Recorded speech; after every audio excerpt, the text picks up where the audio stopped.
Hello नमस्कार दोस्तों, क्या हाल चाल आप सभी के। उम्मीद करते हैं आप सभी लोग मस्त होंगे और सीटेट की तैयारी में व्यस्त होंगे। तो आज का जो टॉपिक है वो टॉपिक है व्यक्तिगत विभिन्नता का, है ना। तो इसमें हम पढ़ेंगे व्यक्तिगत विभिन्नता के बारे में। व्यक्तिगत विभिन्नता का क्या अर्थ क्या होता है, इससे रिलेटेड क्या क्या कंसेप्ट हैं, क्या क्या थ्योरी हैं, कितने प्रकार होते हैं व्यक्तिगत भिन्नताओं के, इन सभी के बारे में आज हम पढ़ेंगे। तो चलो शुरू करते हैं। ठीक है, स्टार्टिंग से लेके अंत तक बने रहिए हमारे साथ में। तो सबसे पहले व्यक्तिगत भिन्नता का अर्थ, है ना, इसको इंग्लिश में बोलते हैं इंडिविजुअल डिफरेंसेस। तो इंडिविजुअल डिफरेंसेस का क्या अर्थ है, व्यक्तिगत भिन्नता का अर्थ क्या है। तो मनोविज्ञान में व्यक्तिगत भिन्नता का अध्ययन महत्वपूर्ण रहा है। यानी कि जो मनोविज्ञान का क्षेत्र है अपना, साइकोलॉजी का, है ना, उसमें व्यक्तिगत भिन्नता इंडिविजुअल डिफरेंसेस का अध्ययन बहुत महत्वपूर्ण रहा है। औद्योगिक मनोविज्ञान, शिक्षा मनोविज्ञान और बाल मनोविज्ञान में इसका महत्व आजकल भी बहुत अधिक है। व्यक्तिगत भिन्नताओं का अध्ययन सबसे पहले गाल्टन ने, यानी कि इनका नाम था सर फ्रांसिस गाल्टन।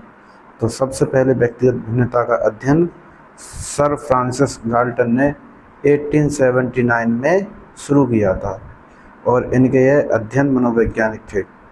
इसके उपरांत इस दिशा में वैज्ञानिक कार्य कैटल ने किया, जो कि 1890 से 1899 में किया गया। फलस्वरूप विभिन्न व्यक्तियों की सीखने की, कार्य करने की, विचार करने की तथा समस्या समाधान की गतियाँ और योग्यताएं अलग अलग होती हैं, डिफरेंट होती हैं। तो स्किनर क्या कहते हैं इसके बारे में। स्किनर का विचार यह है कि आजकल व्यक्तिगत भिन्नताओं के अध्ययन में व्यक्ति के संपूर्ण व्यक्तित्व के किसी भी मापने योग्य पहलू को सम्मिलित किया जाता है। यानी कि जो व्यक्तिगत भिन्नताएं हैं, अगर उसका अध्ययन किया जा रहा है तो उसका संपूर्ण व्यक्तित्व में जो भी मापने योग्य पहलू हैं उन सभी को व्यक्तिगत भिन्नताओं में शामिल किया जाता है। तो व्यक्तिगत भिन्नताओं को परिभाषित अगर किया जाए तो जेम्स टेलर ने क्या कहा था, व्यक्तिगत भिन्नता की डेफिनेशन देते हुए जेम्स टेलर ने कहा है कि एक समूह के सदस्यों में समूह के औसत से मानसिक और शारीरिक विशेषता का विचलन ही व्यक्तिगत भिन्नता है।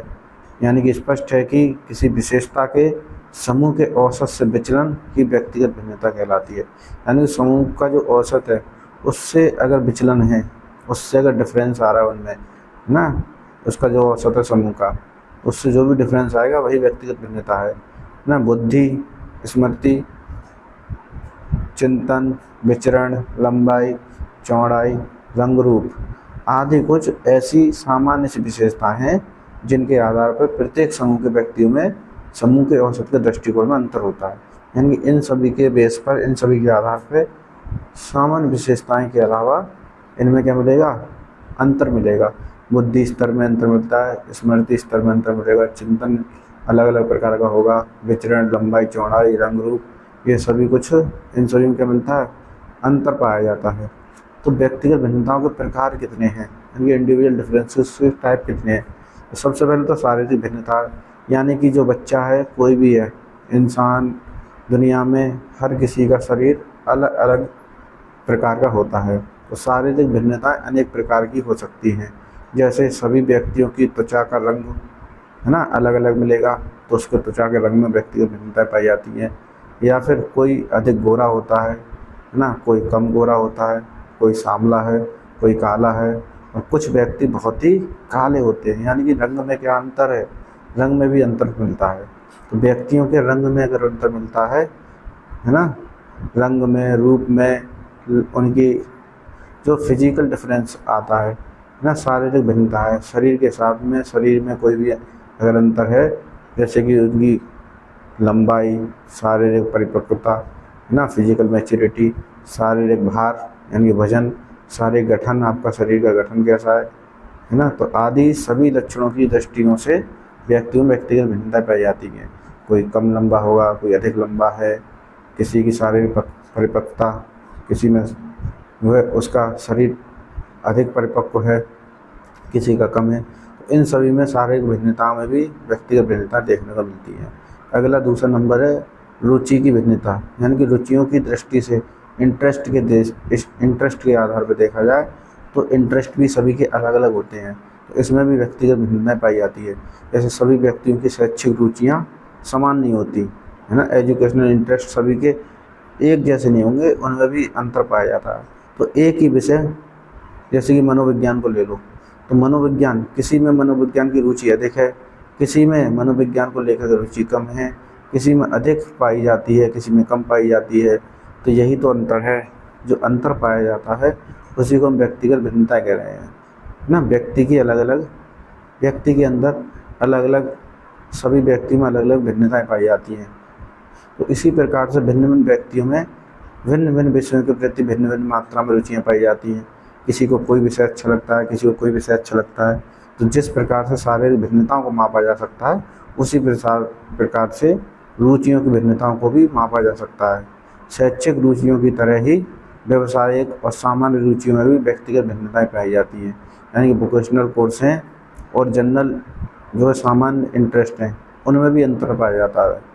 एक अध्ययन में यह देखा गया है कि शैक्षिक और व्यावसायिक रुचियों में व्यक्तिगत भिन्नता छात्रों की अपेक्षा छात्रों में अधिक मात्रा में पाई जाती है ना। छात्रों में, लड़कों में ज़्यादा पाई जाएगी और लड़कियों में कम होती है। तो व्यक्तिगत भिन्नता, तीसरा पॉइंट है व्यक्तित्व में विभिन्नता, यानी कि पर्सनालिटी में भी डिफरेंस होगा। तो व्यक्तित्व, पर्सनालिटी है ना, पर्सनालिटी में डिफरेंस व्यक्तित्व की दृष्टि से भी पाई जाती है। व्यक्तित्व कारकों में अगर उसके अध्ययन की बात करें, तो उन अध्ययन से जो भी अध्ययन हुआ है, स्टडी हुई है, तो उससे स्पष्ट है कि व्यक्तित्व कारकों की दृष्टि में भी व्यक्तिगत भिन्नताएं पाई जाती हैं। पर्सनालिटी फैक्टर्स की बेस पर देखा जाए तो पर्सनालिटी फैक्टर्स के बेस पर भी, ठीक है, पर्सनालिटी डिफरेंसेस पाए जाते हैं। तो जनसंख्या में यदि देखा जाए तो अंतर्मुखी पर्सनालिटी है ना, इंट्रोवर्ट है, एक्सट्रोवर्ट, बहिर्मुखी व्यक्तियों की संख्या कम तथा उभयमुखी व्यक्तित्व वाले व्यक्तियों की संख्या समाज में सर्वाधिक पाई जाती है। यानी अंतर्मुखी और बहिर्मुखी तो कम मिलेंगे, लेकिन उभयमुखी ज़्यादा मिलते हैं व्यक्ति। तो इसमें भी अंतर पाया जाता है व्यक्तित्व में। बुद्धि में भिन्नता, बुद्धि में भी अंतर पाया गया, बुद्धि लेवल, इंटेलिजेंस लेवल, ठीक है। तो प्रत्येक समाज में तथा किसी समूह में, ग्रुप में बौद्धिक दृष्टि से भी व्यक्तिगत भिन्नताएं पाई जाएंगी। समाज में औसत बुद्धि वाले लोगों की संख्या सबसे ज़्यादा होती है ना, और उच्च और प्रतिभाशाली बच्चों की संख्या या व्यक्तियों की संख्या कम ही मिलती है। इसी प्रकार से दुर्बल बुद्धि वाले व्यक्तियों की संख्या औसत बुद्धि वाले व्यक्तियों की अपेक्षा कम होती है। यानी कि जो ज़्यादातर जनसंख्या है वो औसत बुद्धि की है ना। तो यहाँ भी अंतर पाया जाता है। उच्च बुद्धि के कम बुद्धि वाली, प्रतिभाशाली, दुर्बल बुद्धि वाले ये कम मिलेंगे, औसत बुद्धि वाले ज़्यादा मिलते हैं। तो इसमें भी व्यक्तिगत भिन्नता है। तो इस दिशा में जितने भी अध्ययन हुए हैं उनसे ये पता चला है कि बुद्धि योग्यता जनसंख्या में सामान्य रूप से वितरित है। यानी कि बुद्धि है जो वो सामान्य रूप से वितरित है। गत्यात्मक योग्यताओं में भिन्नता, तो प्रत्येक समूह या समाज के व्यक्तियों की गत्यात्मक योग्यताओं में अंतर पाया जाता है। कुछ व्यक्तियों में क्रियाशीलता और कार्यकुशलता अत्यधिक होती है ना। कुछ व्यक्ति कैसे होंगे, बहुत ज़्यादा एक्टिव होते हैं, और कुछ अपने कार्य में फुली स्किल होते हैं। लेकिन कुछ व्यक्तियों में क्रियाशीलता और कार्यकुशलता बहुत कम होती है, अत्यंत कम होती है। तो समाज और समूह के अधिकांश व्यक्तियों की कार्यकुशलता और क्रियाशीलता मध्यम श्रेणी की पाई जाएगी, मीडियम, ठीक है, मीडियम लेवल की होगी। तो क्रो ने अपनी शिक्षा मनोविज्ञान की जो पुस्तक है उसमें क्या लिखा है गत्यात्मक योग्यता की भिन्नता के बारे में। तो क्रो ने लिखा है अपनी पुस्तक में कि एक समूह के व्यक्तियों में शारीरिक क्रियाओं में सफल होने की योग्यता में अत्यधिक भिन्नताएं पाई जाती हैं। सबसे ज़्यादा डिफरेंस होगा, इंडिविजुअल डिफरेंस वो गत्यात्मक योग्यता में होता है। विचारों में भिन्नता होती है, हर एक व्यक्ति के अलग अलग विचार होते हैं। एक समूह के या फिर समाज के सभी सदस्यों की विचारधारा एक जैसी नहीं होगी। कुछ लोग एक पक्ष में होंगे तो दूसरे उसके विपक्ष में होंगे। तो कुछ सदस्यों की विचारधारा धार्मिक हो सकती है, नैतिक हो सकती है, उदार प्रकार की हो सकती है। वहीं पर कुछ की अधार्मिक होगी, अनैतिक होगी, अनुदार प्रकार की होगी। तो अधिकांश सदस्यों में मिली जुली विचारधारा पाई जाती है। सदस्यों की विचारधारा में अंतर कैसे होता है, उसकी आयु के हिसाब से, उसका सेक्स क्या है, उसके आधार पर भी ये व्यक्तिगत भिन्नता पाई जाती है। सातवां है संवेगात्मक अभिव्यक्ति। तो संवेगात्मक अभिव्यक्ति में भी भिन्नता पाई जाएगी, है ना। समूह के सभी सदस्यों में संवेगात्मक अभिव्यक्ति भिन्न भिन्न पाई जाती है। कुछ व्यक्तियों में क्रोध ज़्यादा होगा, हैं, किसी में प्रेम, किसी में भय आदि संवेग अधिक मात्रा में होते हैं, और कुछ में तो बहुत कम मात्रा में मिलेंगे, है ना, बहुत ही कम मात्रा में मिलते हैं। लेकिन अधिकांशतः व्यक्तियों में इन संवेगों की अभिव्यक्ति मध्यम श्रेणी की होती है। तो भिन्न भिन्न संवेगात्मक अभिव्यक्ति का मापन भिन्न भिन्न प्रमापीकृत परीक्षण के द्वारा किया जाता है। आठवां विशिष्ट योग्यता की भिन्नता। तो बुद्धि के अलावा स्मृति, मेमोरी, रीजनिंग, थिंकिंग, इमेजिनेशन आदि जो मानसिक क्रियाएं हैं, मानसिक योग्यताएं, उसके भी आधार पर समाज के व्यक्तियों में व्यक्तिगत भिन्नता पाई जाती है। ये योग्यताएं किसी में कम हो सकती हैं, किसी में ज़्यादा हो सकती हैं, किसी में सामान्य होंगी। तो विशिष्ट योग्यताओं की भिन्नता के आधार पर भी व्यक्तिगत भिन्नता पाई जाती है। तो व्यक्तिगत भिन्नताओं का महत्व क्या है? तो व्यक्तिगत भिन्नताओं का मनोवैज्ञानिक के अनेक क्षेत्रों में महत्व है।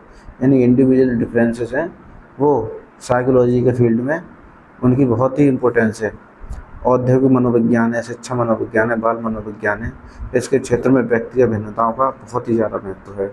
कुछ प्रमुख महत्व तो निम्न प्रकार से हैं, जैसे व्यक्तियों के वर्गीकरण में, है ना, व्यक्तिगत भिन्नता का ज्ञान आवश्यक है। यदि व्यक्तियों में कैटेगरी करनी हो, कैटेगराइज करना हो, उन्हें एक वर्गीकरण में रखना हो, तो ये व्यक्तिगत भिन्नताएं जो है महत्वपूर्ण अपना अहम भूमिका निभाती हैं।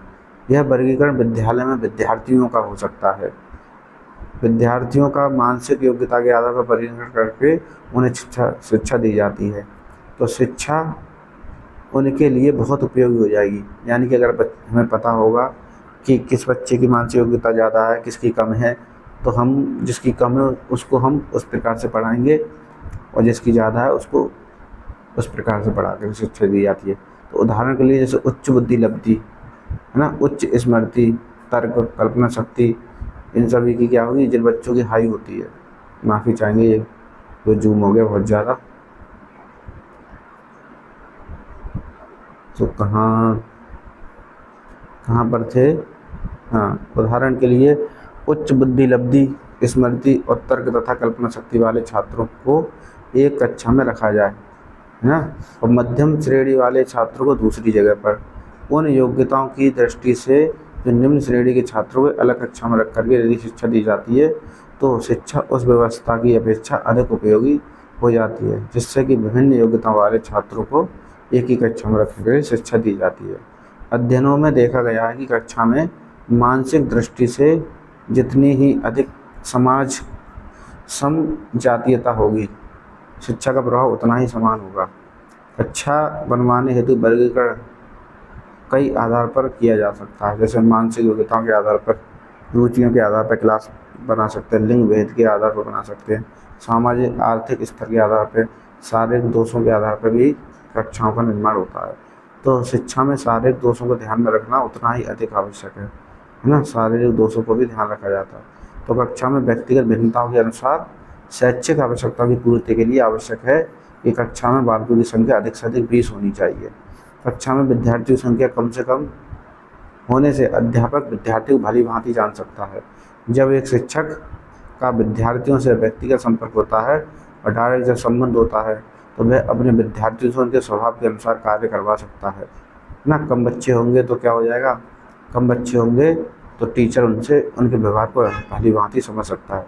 सभी बालकों की रुचि, शारीरिक, मानसिक योग्यताएं आदि में पर्याप्त अंतर होता है, चाहे वे बालक समान आयु के ही क्यों ना हो, चाहे एक ही आयु के बालक हो, लेकिन उनकी रुचियों में, शारीरिक योग्यताएं, मानसिक योग्यताओं में अंतर मिलता है, और इस बात को हमें मानना होगा। इन बालकों का सामाजिक और आर्थिक स्तर भी यदि सामान्य है, तो भी इनकी शारीरिक, मानसिक योग्यताएं, रुचियाँ, इच्छाएँ, इन सभी में पर्याप्त अंतर होगा। यानी कि अगर एक ही समाज से, एक ही आर्थिक स्तर से आते हैं, फिर भी अंतर मिलता है। ठीक है, तो बालकों को जो गृह कार्य देते हैं, हम होमवर्क देते हैं, तो गृह कार्य देते समय, होमवर्क देते समय इनकी व्यक्तिगत भिन्नताओं को ध्यान में रखना चाहिए। ठीक है, शिक्षक को गृह कार्य इन बालकों की व्यक्तिगत भिन्नताओं को ध्यान में रख करके देना चाहिए, है ना। व्यक्तिगत भिन्नताएं लिंग भेद के कारण भी पाई जा सकती हैं।